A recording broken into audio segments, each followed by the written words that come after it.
Hello students, I hope you all are safe and sound during this scenario at your homes.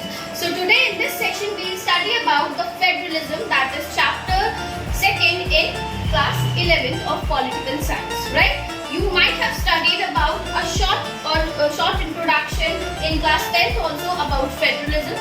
So basically getting into the detail, first we need to know that what actually the word federalism means, right? So federal or country or federalism here refers to the concept of distribution of powers into various levels of the government. Before getting into the detail, I would also like to tell you that as you know that India is the world's largest democracy, we do follow the true spirit of democracy and all the utmost supreme policies of federalism as well, right? So here we are talking about federalism. What is the definition? How we define it? Federalism is the concept of distribution of powers into three levels of government or three tiers of government, right? Or we can also define it as the distribution or the sharing of powers into various levels or more than two levels of the government.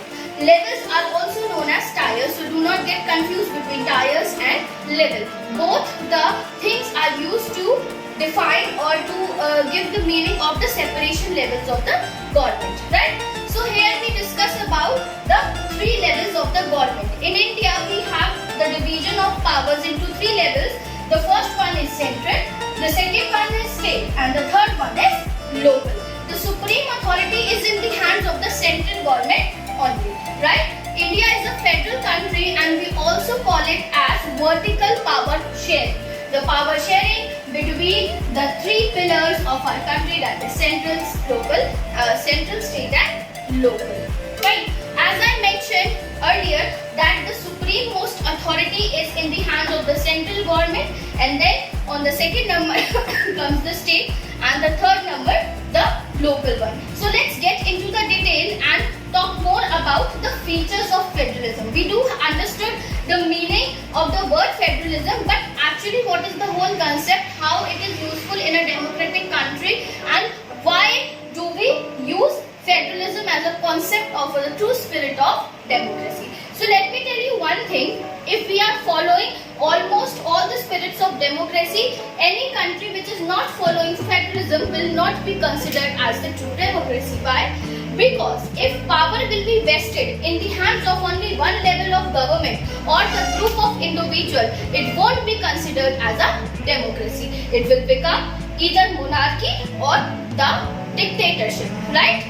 अगर हम सारी powers को central government की hands में waste कर देंगे, then what is the use of democracy? No power will be left in the end of the state and no power in the end of the local. So basically just to maintain the equality, just to maintain the dignity and to maintain the arrangement of the democratic government to implement the true basic principles of democracy, this distribution is being arranged in our constitution, mainly commonly known as vertical power sharing. Now let's come to the features one by one. Here today I am going to discuss about 5 main features of federalism.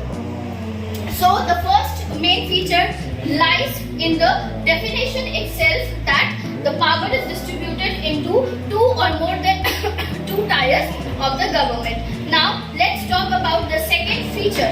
The second feature is that every level of government has its separate jurisdiction. That means the judiciary arrangement is also being done according to the levels. So in the central level we do have the arrangement of judicial system as Supreme Court. Then on the state level we do have the arrangement as High Court, and on the local level we do have the arrangement as district courts. Why it is being done? In this largest democratic country where the population is on the second number, is it possible for a single unit to give all the decisions relating to the whole country, to solve all the conflicts? No. That is why this decision is done. But still, just to maintain the transparency of the government, if any individual is not satisfied with the result of the district court, can go to the High Court, and even not if with the decision of the Supreme Court, can also High Court can also go to the Supreme Court. But Supreme Court's decision is the utmost final. Why? Because it is the supreme authority of our country.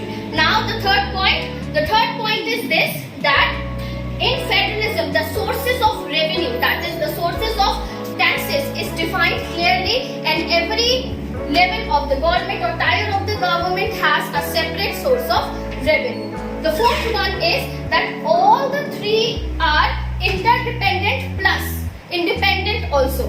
They do follow the rules and regulations implemented by the central government, but they can take their own decisions for the beneficial of their countries. Now fifth, last but not the least, federalism.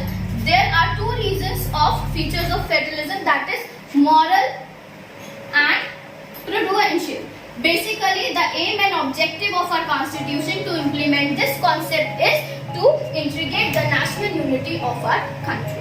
So I hope this session is clear to you. In the next session, we will discuss about the types of federation. Till then, stay tuned. Please subscribe our channel, and please, for the better learning and development and growth, visit Vidya Bhavan, a campus, a platform where you find the technological development at the utmost level. Thank you.